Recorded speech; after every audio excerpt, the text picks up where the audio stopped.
곡목은 연꽃 피어오르리, 끝이 없는 길, 9월의 노래 메들리 총 3곡을 부르도록 하겠습니다. 박수 한번 주시기 바랍니다.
내 마음 영곡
오는 소리 다시 들으며 꽃잎이 지는 소리 꽃잎이 피는 소리 가로수에 영을 입은 모성애도 우리들의 마음에 낙엽이지요 쓸쓸한 거리를 지나가며 어디선가 부르는 듯 당신 생각뿐 어디선가 부르는 듯 당신 생각뿐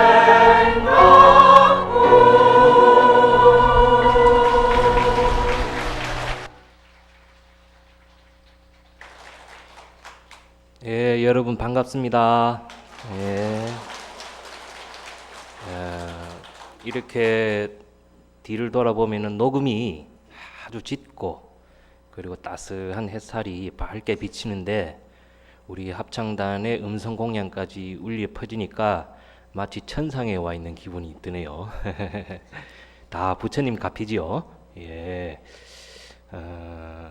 제가 2015년도 총무원에서 문화국장으로 근무를 소임을 살고 있을 때 약 한 가을에 10월인가 11월에 전국 그 사찰 합창단 그 합창 대회가 매년 열립니다. 근데 우리 통도사 합창단은 워낙 상을 많이 받아가지고 그 참여를 그 안 하는 쪽으로 내가 들었는데 남성 합창단인가 참여를 했더라고요.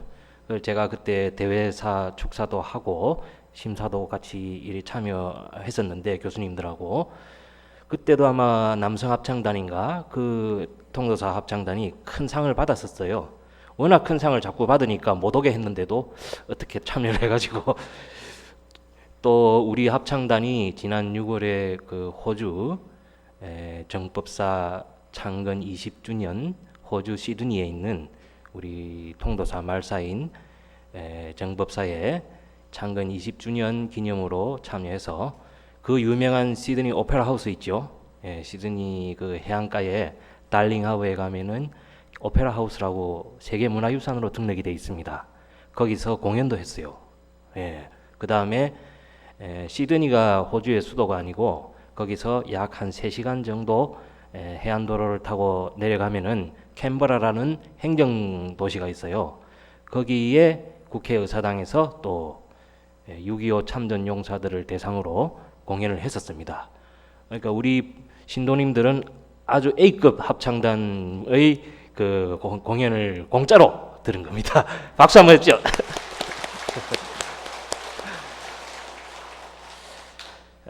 그러면 법문 시작하도록 하겠습니다. 법문에 앞서서 다 함께 제가 먼저 구절을 읽으면 따라 읽어주시기 바랍니다. 합장해 주시고 한떨기 붉은 연꽃이 바다 동쪽에 피어나니 푸른 파도 깊은 곳에 신통을 보이도다. 어젯밤 보타라카산에 계시던 관자재 보살이 오늘 아침 이 도량에 강림하셨네. 예, 이것은 우리 통도사 관음전에 있는 주련에 새겨진 시입니다. 제가 그 전통 범음으로 개성을 읊고 또 나무아미 탑을 하면 좋겠는데 요즘은 참여 민주주의 시대고 또 그거는 이제 농담이고요.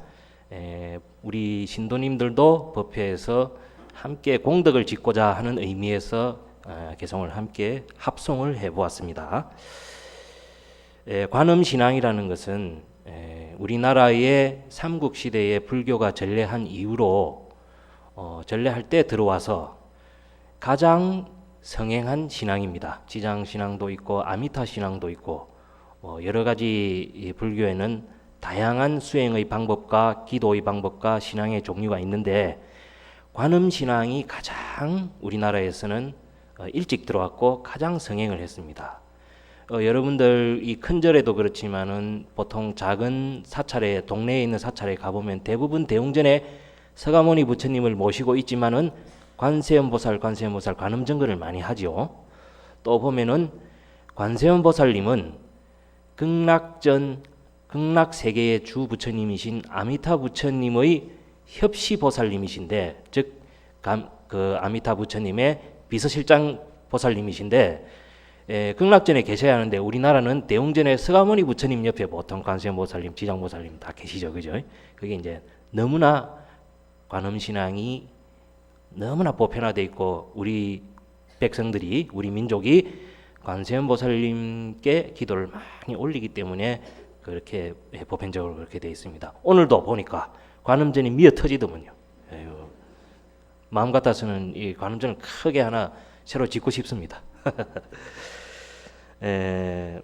그래서 이 관세음 신앙은 관음경에서 나오는데, 이 관음경은 법화경, 관세음보살 보문품을 독립시켜 가지고 거기에 개성을 붙여서 관세음보살님경 이렇게 해서 관음경이 있습니다. 이러한 그 관세음보살 보문품을 독립한 경으로 만든 것은 중국 서진시대 때 병으로 고생하시던 그 임금님이 이 관세음보살님 경을, 보문품을 열심히 읽어서 병을 나으면서 많이 권장이 되고 널리 유통이 되었습니다. 그리고 이 관세음보살 보문품은 역시 중국 4세기, 5세기 때 구마라집 스님이 번역을 하셨습니다. 구마라집 스님은 아버지가 인도분이십니다. 아버지가 인도분이시고 어머니가 중국분이십니다. 그러니까 혼혈하죠, 요즘 말로 치면은. 이 혼혈인 분들이 다양한 언어를 많이 구사하셔요. 예를 들면은 미국인 아버지하고 한국인 어머니 사이에 태어나면 한국말도 잘하고 미국말도 잘하죠. 영어도 잘하죠. 미국말이 아니고 영어도 잘하는데, 또한 이 언어 감각이 뛰어나가지고 뭐 일본어라든지 중국어라든지 이런 말도 잘 합니다. 그래서 구마라집 스님이 이렇게 번역을, 수많은 불경을 인도에서 가져와가지고 중국어로 번역을 할 수 있었던 이 이유는 아버지가 인도분이시고 어머니가 중국분이시다 보니까 인도어도 잘하고 중국어도 잘했던 것입니다. 여러분도 구마라집 이야기는 많이 들어보셨죠, 그죠? 구마라집 스님이 번역하신 그 경전의 단어 중에 유명한 것이 극락이란 말. 우리 극락세계 많이 그러죠. 그리고 반야심경에 색즉시공 공즉시색, 그런 말도 전부 구마라집 스님이 인도어를 중국어로 번역한 대표적인 단어입니다. 이러한 단어가 일본이나 베트남에서도 많이 씁니다. 구마라집 스님이 이렇게 수많은 경전을 번역하시고 돌아가실 때 어떤 유언을 남기셨냐면은, 내가 번역한 부처님 경전에 틀린 부분이 있다라면은, 내 몸이 틀린 부분이 없다면, 내가 번역한 부처님 경전 중에 번역이 잘못된 것이 없다라면은 내 몸이 사라진 뒤에도 나의 혀는 타지 않고 남을 것이다 라고 유언을 남기셨습니다. 실제로 구마라집 스님을 다비를 하고 나니까 혀는 타지 않았다고 합니다. 이게 뭐 전설 같지만은 가장 최근에도 인도 다람살라의 피신해 있는 티베트 고성 중에 그 심장과 혀 이런 부분이 타지 않고 남은 경우가 있습니다. 약 한 10여 년 전에 그런 경우도 있기 때문에 제가 생각할 때는 구마라집 스님이 다비를 해도 혀가 타지 않고 남았다라는 것은 사실에 가깝다라고 생각이 됩니다. 어쨌든 관세음보살 경전은 무진이 보살께서 관세음보살에 대해서 서가모니 부처님께 질문을 하는 방식으로, 이렇게 질문하고 답하는 방식으로 경전이 이루어져 있습니다. 특히 어려움에 처해 있을 때 많은 대중들이 관세음보살님의 이름을 부르거나 생각하면 관세음보살님의 신통과 가피로 그 위기로부터 벗어날 수 있다는 것이 가장 핵심 내용입니다. 또한 관세음보살님은 관세음보살님의 모습으로만 놔두시는 것이 아니고 다양한 모습으로 그 중생의 근기에 맞게 중생이 요구하는 바대로 다양한 모습으로 나타나서 중생의 위기로부터 벗어나게 해준다고 합니다. 이렇게 우리나라에서 가장 많이 유포되고 진행되는 경전인 관세음보살 관음경은 그 한글로는 언제 번역이 됐을까요? 금방 제가 말씀드린 것은 구마라집 스님이 4세기 5세기에 중국에서 인도어를 번역한 것이고 한글로 번역된 것은 1485년 성종 16년에 인수왕후가 돌아가신 지아비 덕종 임금을 위해서 번역을 한 것입니다. 덕종 임금은 세종의 그 장손입니다. 그리고 세종의 장손이 아니고 세종이 처음으로 얻은 손자 아들입니다. 그리고 손자이고 세조의 장남입니다. 그러나 세자에 책봉된 지 2년 만에 죽습니다. 그래서 임금으로 올라가지는 못하는데 사후에 덕종으로 초항이 됩니다. 그러니까 임금의 칭호를 받죠. 살아생전에는 세자로는 책봉이 됐으나 임금의 직위에는 오르지 못합니다. 왜 죽었을까요? 세조 임금의 자리에 오르기 위해서 단종과 단종의 가족, 단종의 신하들 많이 살생을 했죠. 단종의 어머니도 죽였는데 단종의 어머니인 현덕 왕후의 홀령에 씌어가지고 그 홀령에 시달리다가 돌아가셨습니다. 그래서 인연 과보가 명확하다는 것이 또 우리 관세음보살 경 은혜본 즉 한글로 번역된 경전에도 이러한 내용이 담겨 있습니다. 그 덕종을 위해서 덕종의 영혼을 위로하기 위해서 관세음보살 경전을 한글로 번역한 것입니다.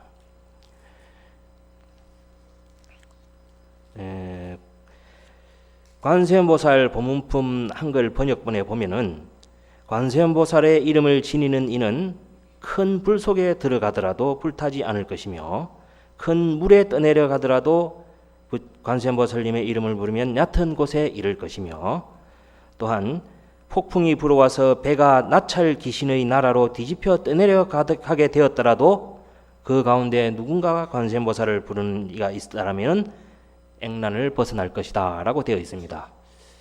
에이 뭐 그럴까? 뭐 이렇게 생각하실 수도 있습니다. 또 관세음보살 법문품 경에 보면은 큰 뭐 도둑이 막 산적이 나타나도 관세음보살 부르면은 나는 목숨을 건질 수 있다 이런 말도 있고 굉장히 극단적인 위기 상황을 설정하고 거기에 벗어날 수 있다라고 관세음보살 경에는 되어 있습니다. 부처님 경전에 그렇게 되어 있으면 사실이겠죠. 100% 사실입니다. 관세음보살님을 부르면은 지극하게 독송하면은 위기에서 벗어날 수 있습니다. 제가 봄에 지장제일 법문을 한번 했는데 그때도 한번 말씀을 드렸지만 2014년인가 13년인가 세월호 사건이 일어났을 때 제가 당시에 그 쪽에 있었습니다. 그쪽 사찰에 있어서 조계종을 대표해서 진도체육관 옆에 조계종 부스를 만들고 세월호 유가족들을 위로하고 있었는데 처사님 한 분이 그 많은 학생들이 죽었는데도 불구하고 처사님이 살아남으셨거든요. 그래서 살아남으셨는데 동성한 부인은 돌아가시고 말았습니다. 배에서 나오지를 못하셨어요. 원래 선체 맨 아래층에 두 분이 함께 있다가 어머님은 그 보살님은 편찮으셔서 그냥 거기 누워 계시고 처사님만 답답해서 가판으로 올라왔는데 배가 뒤집어져 가지고 사모님은 보살님은 구하지 못하고 처사님만 살아남으셨거든요. 근데 처사님께서 왜 제주도에 여행을 보살님하고 같이 가게 되었냐면은 화계상가에서 서울 화계상가에서 100일 기도를 마치고 기념으로 여행을 가셨는데 그렇게 되었다고 합니다. 그런데 보살님은 기도를 하시지 않으셨고 처사님만 하루에 1000배씩 100일 기도를 하셨다고 하더라고요. 또한 그 처사님께서는 그 와중에서도 가판에서 그 밧줄을 꺼내 가지고 학생들을 여러 명 구하셨어요. 예, 그래서 이렇게 관세음보살님 기도를 열심히 평소에 하신 분은 그러한 그 세월호 사건과 같은 엄청나게 어려운 상황에서도 살아남습니다. 예, 살아남게 되어 있습니다. 우리 인생이 운칠기삼이라고 하죠. 운칠이지만은 운이 공짜로 오는 것이 아니고 내가 평상시에 열심히 업장을 닦고 열심히 관세음보살님을 부르고 기도하고 이렇게 한 이 업장을 소멸하고 공덕을 다 닦은 것이 위기 상황에서 발휘를 하는 것이지 않겠습니까? 뭐 다 아시죠, 그죠? 경험하셔서. 그러면 다시 한번 경전으로 돌아가 보겠습니다. 만일 어떤 사람이 죄가 있거나 죄가 없거나 쇠고랑을 차고 칼을 쓰며 몸이 쇠사슬에 묶이었더라도 관세음보살을 부르면 다 끊어지고 부서져 벗어나게 될 것이며 흉한 도적이 가득 찼는데도 큰 장사꾼이 여러 상인을 거느리고 귀중한 보물들을 가지고 험한 산길을 지나갈 적에 한 마음으로 관세음보살을 부르면 능히 도적들로부터 벗어나게 될 것이다. 이만큼 무진이 보살이 부처님께 이럴 때 어떻게 하면 좋습니까? 라고 질문을 하면은 서가모니 부처님께서 관세음보살을 염하면은 칭명 관세음보살을 하게 되면 위기로부터 이렇게 관세음보살님의 가피와 신통으로 인하여 벗어나게 될 것이다 라고 부처님께서 자상하게 답해 주시는 것이 이 관음경의 주 내용입니다.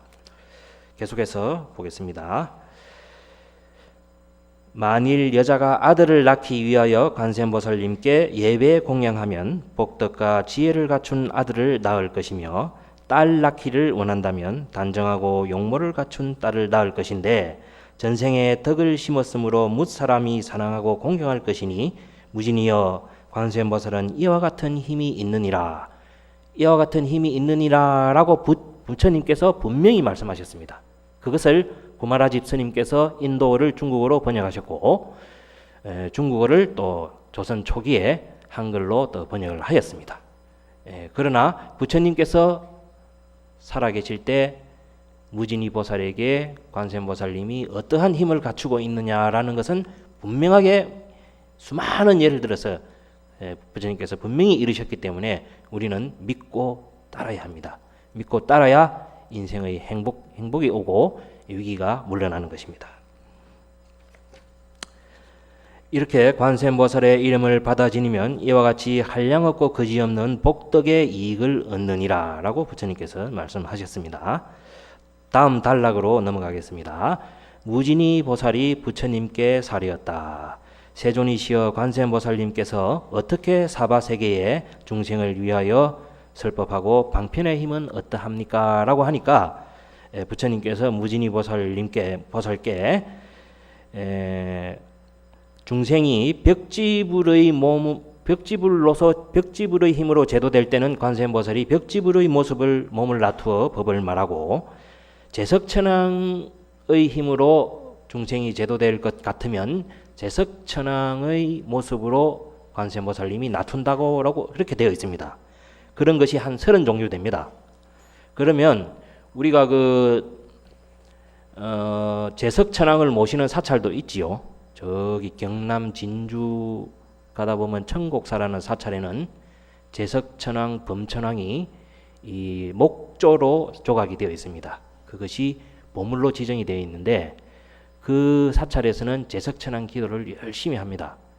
그는 그 사찰에 인연이 되는 신도님들, 중생들은 제석천왕의 힘을 빌어서 행복을 성취하고 소원을 성취하고 또 어려움을 극복하는 인연이기 때문에 제석천왕이 몇백 년 전에 조각이 되어서 모시고 제석천왕 기도를 올리고 있었던 것입니다. 그것처럼 관세음보살님은 우리가 제석천왕께 기도를 드린다고 하더라도 그것은 관세음보살님의 힘을 빌어서 내 행복을 구하고 위기를 벗어나는 그런 것과 동일한 것입니다. 또 다른 사찰에 가면은 또 어떤 상을 모시고 그런 기도를 하겠죠. 그것이 다 나쁜 것이 아니고 우리 관음 기도하고 일맥상통하는 것이고 그것은 이렇게 관음세음보살님 보문품 경전에 분명히 나와 있다는 것입니다. 네. 그래서 통도사가 아니라 우리 동네의 작은 사찰에 어떠한 기도를 나한 기도를 한다든지 제석천한 기도를 한다든지 하더라도 열심히 동참해서 기도를 하면은 관세음보살님께 제도 받는 것과 동일한 가피를 입을 수 있다라는 것입니다. 그럼 이렇게 관세음보살님께서 여러 가지 몸을 놔두어서 중생을 제도하는 것은 결과적으로 어떠한 내용이 되냐면은 중생이 또 기도하시는 우리 신도님들이 두려움으로부터 벗어나는 효과가 있다라고 합니다. 그런 제석천한 기도를 한다든지 관세음보살 기도를 한다든지 나한 기도를 한다든지 지장 기도를 한다든지 두려움으로부터 벗어난다고 합니다. 그래서 우리 참된 불자님들은 참된 신앙심과 부처님에 대한 굳은 믿음과 관세음보살님에 대한 열정적인 기도를 하게 되시면 모든 두려움으로부터 벗어나실 수 있습니다. 제가 다시 한번 세월호 사건 예를 다시 한번 들자면은 그 당시에 제가 잘 아는 비구니 스님이 한 분 계셨습니다. 제가 해인사로 출가를 했었는데 그 비구니 스님은 저보다 1년 먼저 해인사 삼선함으로 출가를 하셨어요. 그런데 그 비구니 스님도 제가 출가하기 전에 함께 청년회 활동을 했던 비구니 스님이신데 그 연락을 끊고 살다가 그 세월호 현장에 자원봉사를 오신 거예요. 그래서 같이 10몇 년 만에 20년 만에 만나서 차도 한잔 마시고 서로 이제 아이고 옛날에 봤을 때보다 많이 늙었네 이러면서 이제 같이 차도 마시고 그랬는데 그분께 이야기를 들어보니까 그 당시에 현장에 4대 종교의 성직자들이 전부 와서 자원봉사를 하고 있었는데 어떠한 급한 용무가 하나 생겼습니다. 뭐냐 하면은 학생들의 시신을 이렇게 건져 올렸는데 그 시신을 건져 올리는 잠수부하고 그 시신을 인수하는 해경들하고 그 다음에 소방대원들 그 다음에 시신을 지키는 경찰들 그 유족들 전부 슬픔에 잠기고 이 멘붕이 온 거예요. 특히 시신을 가까이 하는 시신을 직접 운반하고 안치시키고 하는 그런 역할을 하시는 소방대원이나 해경분들이 너무 정신적 고통에 시달리니까 4대 종교 성직자들한테 당시 현장에 자원봉사 온 4대 종교 성직자들에게 요청이 들어온 거예요.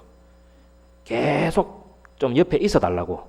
다 필요 없고 그냥 그 구조대원들이나 경찰들, 소방대원들 옆에 있어 달라고 하는데 수녀님, 원불교 그 교법사님, 어떤 목사님 다 하루 만에 나자빠지는데 다 하루 만에 손 놓고 두 손 들고 다 이렇게 가버렸는데 우리 비구니 스님 두 분이 한 달인가 두 달인가 하여튼 가장 시신을 많이 건지는 시기에 계속 그 시신 옆에서 그분들을 위로를 해주고 같이 함께 있어줬습니다.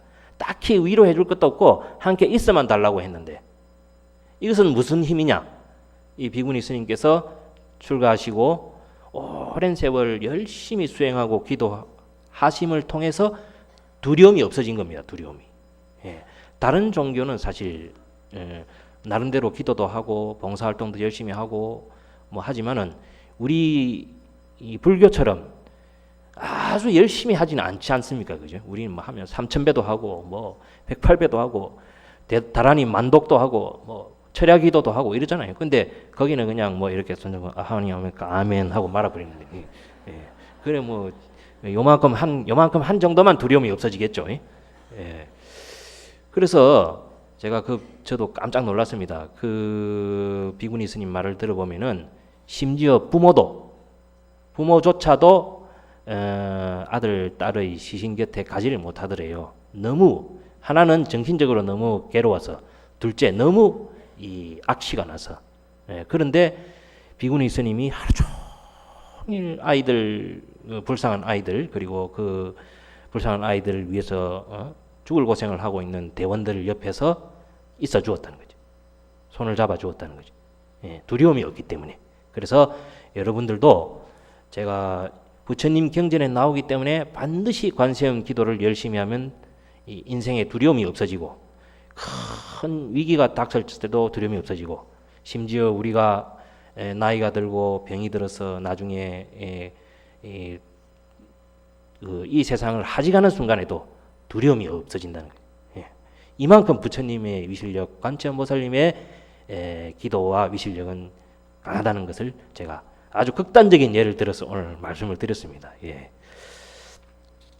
그래서 제가 부처님 경전에 나오는 말은 틀림이 없다. 그리고 제가 직접 겪었던 사례를 들어서 말씀을 드렸으니까 앞으로 열심히 믿고 그동안 해온 것 이상으로 기도를 열심히 하시면 좋겠습니다. 이렇게 해서 관세음보살 경전은 끝부분에 이제 개송이 나오고 개송 끝에 무엇이라고 말씀이 나오냐면은 부처님께서 대중 가운데에 84,000 중생이 결국은 안욕따라 삼맥삼보리의 마음을 일으켰다라고 되어 있습니다. 우리가 관세음보살님 기도를 통해서 아까 위기도 극복했고 또 두려움도 인생의 두려움도 없어졌고 그러면 마지막으로 뭐가 돼야 됩니까? 그 단계가 지나고 나면은 그렇죠. 무상정등 정각 안욕따라 삼맥삼보리심을 일으켜야 됩니다.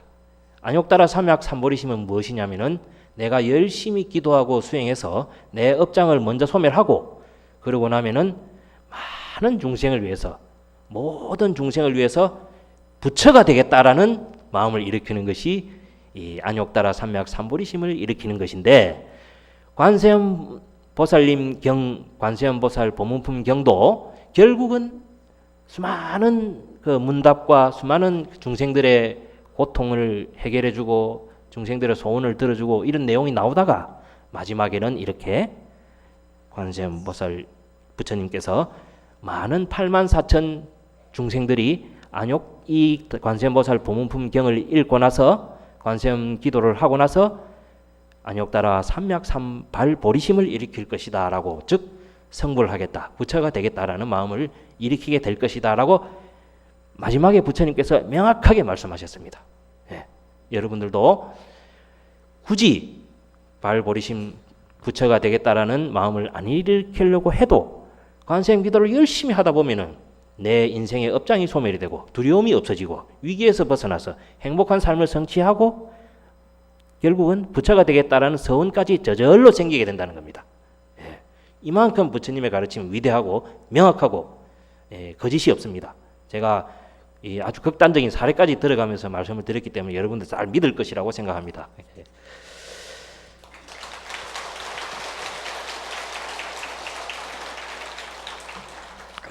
그 다음에 관세음 그러면 기도를 이렇게 관세음보살 보문품경을 통해서 열심히 기도를 해서 우리가 성취를 하는데 이런 기도의 간단한 기도를 할 때 유의해야 할 사항을 4가지 정도만 말씀을 드리고 본문을 마치도록 하겠습니다. 첫째, 기도를 하시려고 하시는 분은 서원을 세워야 합니다. 계율을 지키고 몸과 마음을 깨끗이 해서 서원을 세워야 합니다. 이렇게 기도라는 것은 정성이지 않습니까? 첫째, 서원이라는 것은 반드시 내가 이러한 내 마음 속에 우리 가족들이 이루어야 할 소원을 성취하겠다. 성취하겠다라는 마음을 가지고 남녀를 불문하고 또 건강하든 건강하지 않든 항시 좋은 서원을 세워서 꿈과 희망을 버리지 않고 일생의 목표와 포부를 위해서 성심성의껏 기도하여야 합니다. 두 번째는 신심이 있어야 합니다. 제가 오늘 내내 강조했듯이 철저한 믿음을 바탕으로 지극하고 온전한 마음으로 소원을 성취할 수 있습니다. 흔들림 없이 노력할 수 있고 지속적으로 또 기도를 해야 공덕을 쌓을 수 있고 신심을 가질 수 있습니다. 가져야 합니다. 또 기도는 신심뿐만이 아니고 신앙심도 있어야 합니다. 관세음보살님께 지극한 마음으로 관세음보살님의 가피력과 위실력과 신통력과 대자대비하신 마음, 우리 중생을 불쌍히 여기고 중생의 한 사람이라도 더 건져주고자 하시는 관세음보살님 마음을 굳게 믿어야 합니다. 그래서 되든 안 되든 관세음보살 연불도 열심히 하시고 또 절을 할 때도 관세음보살을 또 연불을 하시고 그렇게 하시면 좋겠습니다.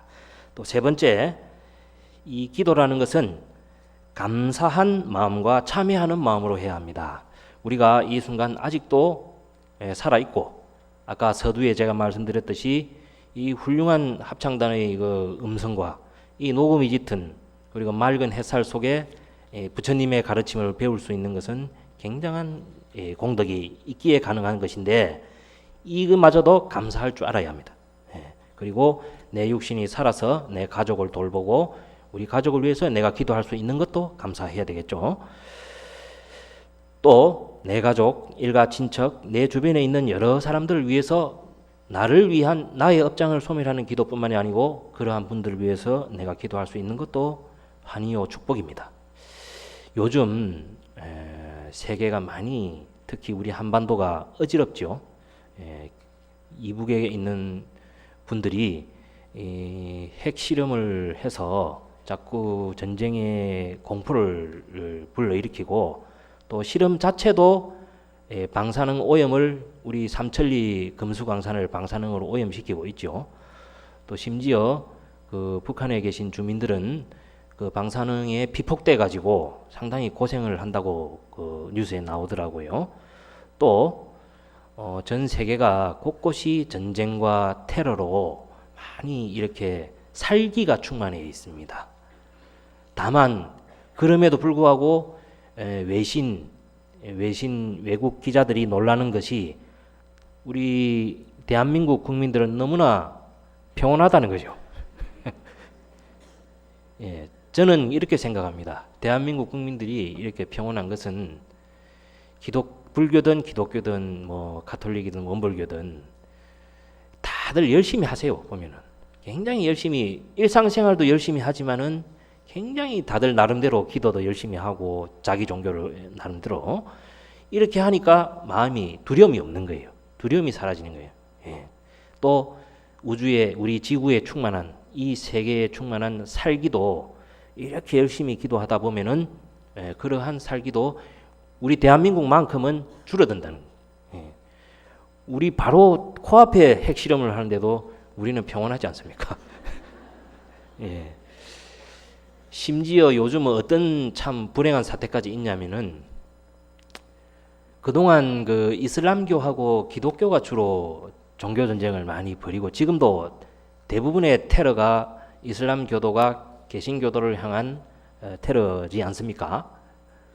그런데 최근에는 태국에서도 그 태국과 미얀마는 불교 국가인데 태국에서도 이슬람교도를 좀 학살하는 남부에서 그런 조금이지만은 그런 게 있고 최근에도 그 미얀마가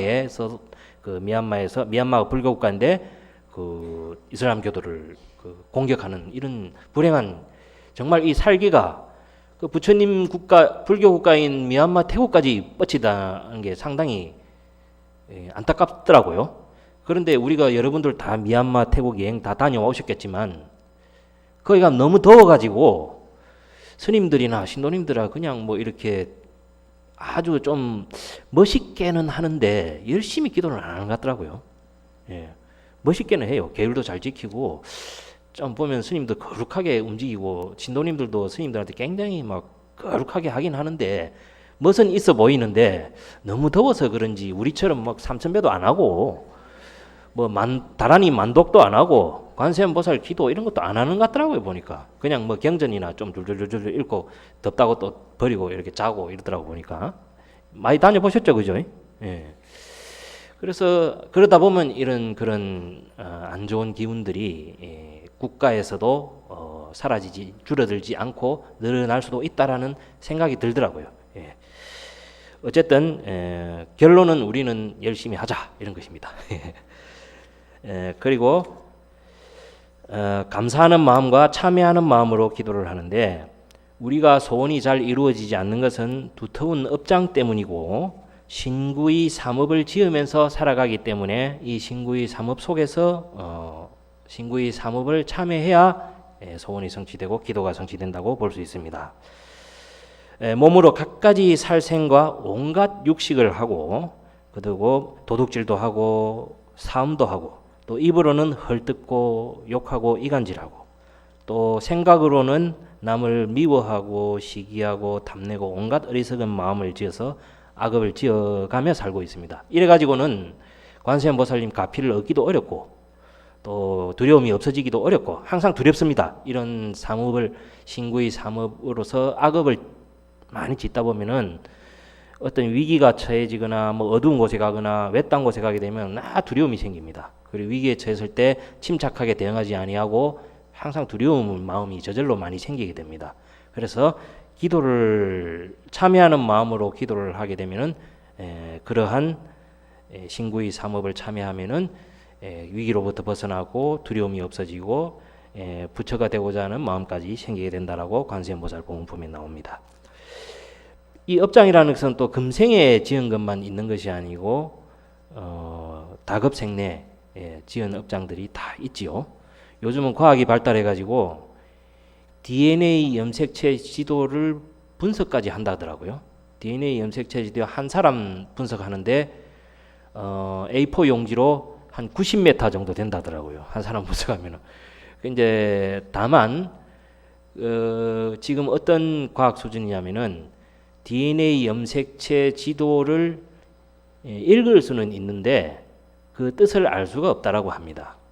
마치 국민학 초등학생이 한글을 알잖아요. 그러면은 이런 그 법문을 읽을 수는 있는데 초등학생이 모르잖아요. 이 뜻은. 그런 수준이라고 합니다. 제가 생각할 때는 그 DNA 염색체 지도 속에는 우리가 다급생내에 우리 조상들의 DNA와 내가 전생에 지은 습관과 나의 운명들이 그 안에 기록되어 있지 않을까 이렇게 생각이 듭니다. 그 DNA 염색 지도를 완전히 분석하고 해독할 수 있는 수준이 되면은 이 사람이 약 몇 세쯤에 어떠한 병이 걸릴 것이고 이 사람은 대충 어떤 직업을 가질 것이고 이 사람은 어느 정도의 학력을 우리가 흔히 점집에 가서 이 사주 또는 역학원에 가가지고 우리 운명을 점치듯이 동양 철학으로 봐왔던 운명을 앞으로는 DNA 염색체 지도를 분석해가지고 내 운명을 미리 대비할 수 있는 시대가 곧 올 것입니다. 그리고 그 이론은 부처님의 이 신구의 삼업으로 지은 악업이 어떻게 사라지지 않고 내 업력으로 나의 마음속에 저장이 되는가라는 것을 과학적으로 앞으로 풀어낼 것입니다. 이러한 내용으로 그 2003년도인가 클린턴 대통령이 CNN에서 모든 방송을 멈추고 이 내용을 발표를 한번 했었습니다. 여러분들 기억은 안 나시겠지만 저는 굉장히 그 보고 놀랐었는데 그만큼 부처님의 이론은 오늘날에 와서 과학적으로 증명이 되고 있습니다. 그래서 내가 가지고 있는 DNA 염색체 지도 속에 있는 나의 신구의 삼업을 내가 금생에 태어나가지고 물고기도 잡아먹고 또 소고기도 먹고 돼지고기도 먹고 온갖 그 육식을 하고 살생을 하고 했던 것도 참여를 해야 되겠지만은 그 전생에 내가 지은 업력들 신구의 삼업 남을 미워하고 질투하고 남을 때리고 남을 괴롭히고 사기치고 했던 그런 모든 악업들이 내 염색체 지도에 저장되어 있다가 어떤 질병으로 나타나기도 하고 재수 없는 일로 나타나기도 하고 위기로 나타나기도 합니다. 그래서 우리가 과학적으로 앞으로는 그것을 분석해가지고 미리 대비할 수도 있지만은 과학적으로 분석할 때까지 기다리려면은 몇 생 뒤에나 가능하지 않겠습니까? 한 200~300년 뒤에 그때까지 기다릴 수 없잖아요. 그러니까 부처님과 관세음보살님의 가피력으로 우리는 굳이 안 봐도 됩니다. 안 봐도 열심히 관세음보살님께 기도하고 부처님께 기도하면은 위기로부터 벗어나고 행복을 찾고 성불할 수 있는 길이 분명히 이 경전에 나와 있는데 나중에 다 이룬 다음에 재미로 한번 보세요. 염색체 지도는. 네 번째 기도는 끝으로 네 번째 기도는 간절하게 해야 합니다. 기도의 핵심은 간절하게 하는 것입니다. 정성을 모아서 사무치도록 간절하게 해야 감흥이 옵니다. 대충 하면 안 옵니다. 가거나 오거나 앉으나 서나 언제 어디서나 관세음보살님을 늘 칭명하시고 관세음보살님을 부르시고, 또 시간을 다 채웠다고, 기도 시간을 다 채웠다고 마음을 놓지도 말고, 또 기도가 잘 된다고 들뜨지도 마시고, 또 안 된다고 괴로워하거나 안절부절 하시지도 마시고, 꾸준히 끊임없이 우리가 하다 보면은 안 될 때도 있고 잘 될 때도 있지 않습니까? 어쨌든 되거나 안 되거나 계속 이어지도록, 기도가 이어지도록 그렇게 하다 보면은 나중에는 감사의 눈물이 나오고 또 좋은 어떤 소원을 성취하고, 이렇게 성근 공덕으로 결국은 나의 업장이 소멸이 되고 우리 가족이 잘 되고 우리 사회가 안정이 되고, 결국은 우리의 기도 공덕은 아까 이야기했듯이 이 우리 세계에 펼쳐진 나쁜 기운도 우리의 기도 힘으로 물리칠 수가 있습니다. 그렇게 되면은 그것을 부처님 용어로 말하자면은 내 기도 선근 공덕을 회양하는 거죠. 만 중생한테. 우리가 기도 선근 공덕을 만 중생한테 회양한다. 야, 그러면 뭐 지나간 사람한테 다 만 원씩 줘야 되나?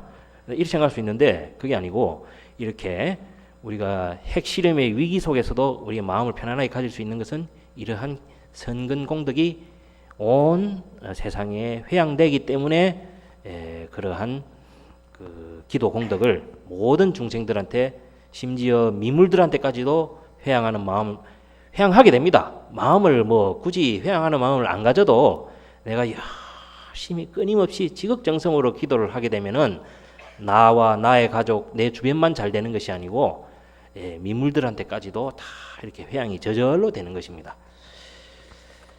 그렇게 해서 오늘 관세음보살 보문품 경을 중심으로 해서 법문을 해 보았습니다.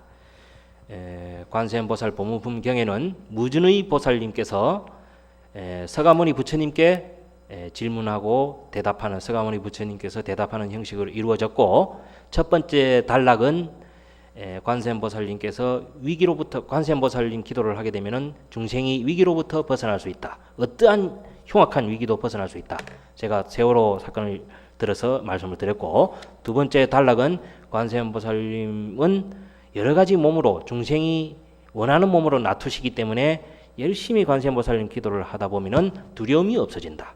병이 걸려도 두려움이 없어지고 어떤 위기에 처해도 두려움 없이 침착하게 벗어날 수 있고, 심지어 내가 이 생을 하직할 때도 두려움 없이 기쁜 마음으로 하직할 수 있다라는 말씀을 드렸고, 세 번째로 이렇게 열심히 기도를 하다 보면은 우리 세계에 있는 나쁜 기운도 소멸시킬 수 있는 선근공덕을 회양할 수 있으며 궁극적으로 부처가 되고자 하는 마음이 발생한다 라고 말씀을 드렸습니다. 그것을 관세음보살 보문품경에 분명히 나오는 것입니다. 그래서 마지막으로 다 함께 개송을 합송하고 법문을 마치도록 하겠습니다. 합장해 주세요. 관세음보살, 관세음보살, 관세음보살에 목숨을 놓았더니 밝고 신령하고 안락하도다 한 물건이여 사물마다 그대로가 비로자나 법신이요 곳곳마다 금색 세계 아닌 곳이 없네. 네, 다 함께 열심히 기도합시다. 감사합니다. 나무여